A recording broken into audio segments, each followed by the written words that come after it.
녀석들이 있을까요? 시작은 쉽지 않아 보입니다. 물 색깔이 그 사이에 또 바뀌었어. 아까는 이 위쪽이 굉장히 맑았었는데 잠깐 사이에 물색이 또 바뀌어버렸어.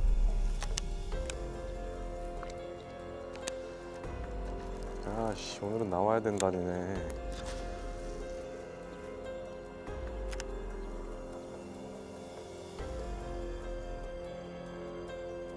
지금 아무래도 수심이 얕다 보니까 물이 금방 데펴지고 금방 차가워져서 계속 지금 턴오버가 일어나고 있어요.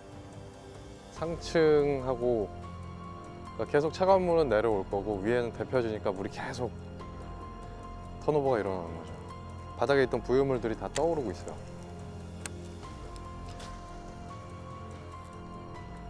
사실 좋은 상황은 아니죠. 포인트가 부유물로 가득합니다. 봄철에 턴오버 핑계를 대기도 어렵겠군요. 아니죠, 핑계거리가 생긴 거죠. 턴오버니까. 여기는 그 고3 저수지고요. 수도권에 가장 인기가 많은 필드라고 할 수 있겠죠. 고3지에서도 최상류, 이 수로와 연결된 곳에 왔습니다.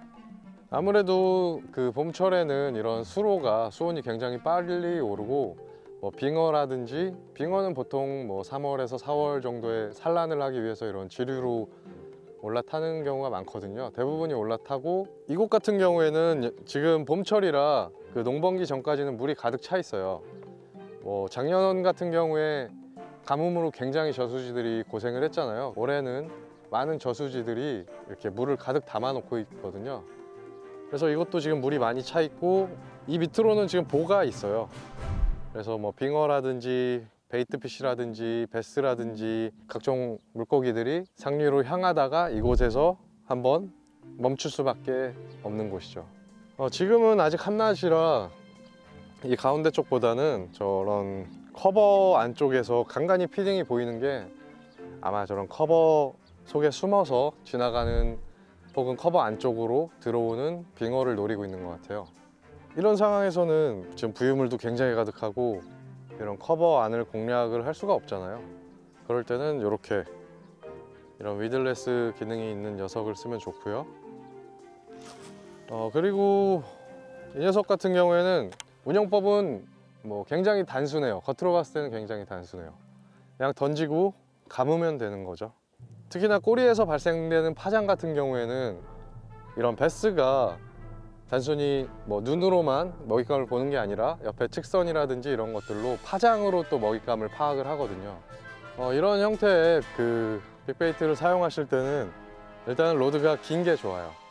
멀리 던져서 파장으로서 베스를 유혹해내는 빅베이트이기 때문에 아무래도 먼 거리를 캐스팅할 수 있도록 이렇게 긴, 지금 사용하고 있는 로드는 7피트 11인치의 로드거든요. 굉장히 길죠. 긴 로드가 캐스팅에서도 유리하고 바이트가 들어왔을 때 훅셋에도 굉장히 유리하죠.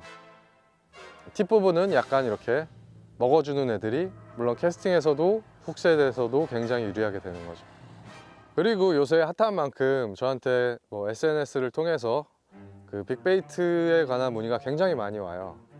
근데 그런 많은 분들이 이제 여쭤보시는 게 로드는 뭘 써야 되나, 릴은 뭘 써야 되고 라인은 뭘 써야 되나, 이런 장비를 굉장히 많이 물어보시는데, 사실 그래요. 빅베이트 로드 추천해 주세요 그러면은 굉장히 애매해요. 빅베이트에도 종류가 굉장히 많거든요. 일반적으로 하드베이트 안에 크랭크도 있고 저크베이트도 있고 여러 가지가 있잖아요. 그런 걸 쓸 때 약간씩의 스펙이 다르잖아요. 마찬가지로 빅베이트도 종류가 굉장히 많기 때문에 빅베이트에 따라서 장비도 마찬가지로 달라져야 되는 부분이기 때문에 그런 경우에는 조금 난감할 경우가 있죠. 빅베이트의 종류와 기능도 모두 다릅니다. 로드의 스펙 또한 맞춰갈 필요가 있습니다. 그리고 이런 형태뿐만 아니라 모든 빅베이트 캐스팅에 대해서 설명을 드리자면, 일반적으로 웜낚시를 하거나 할 때는 이렇게 오버헤드 캐스팅을 하죠.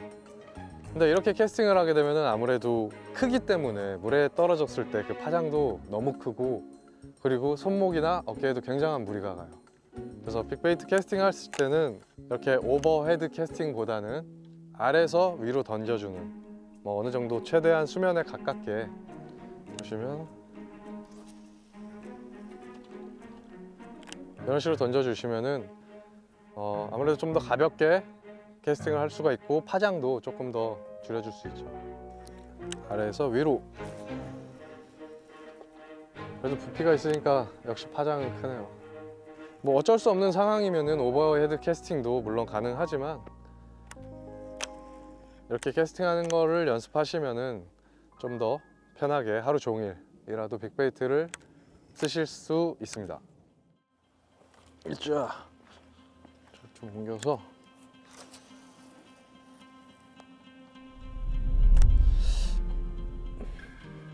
캐스팅을 했고, 지금 일단 가라앉힌 다음에 천천히 감아주고 있죠. 기본은 그거예요. 가라앉거나 뜨지 않을 정도의 일정한 속도로.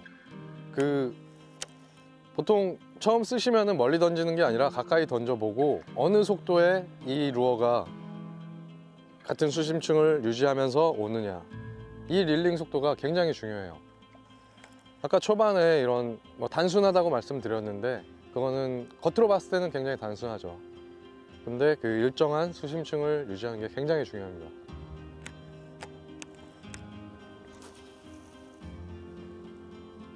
일정한 수심층 공략이 필요합니다. 수중 장애물에 부딪혀 액션이 깨지는 순간 녀석들의 바이트로 이어지죠. 사실 제가 요새 여기 고삼지에 야습을 굉장히 좀 많이 왔었어요. 딴 거보다 저번 주까지만 해도 그 빙어떼들이 굉장히 많이 눈에 보였거든요. 그 빙어떼가 물론 베스를 잡긴 했는데 낮에도 빙어떼 먹잇감이 너무 많기 때문에 경쟁에서 일반 루어들로는 조금 힘들었어요. 그래서 야습을 와야겠다. 밤에는 좀 더 파장이 큰 애들로 공략을 하면은 분명히 베스가 반응해 줄 것 같아서 제가 저녁 피딩에 딱 맞춰서 와서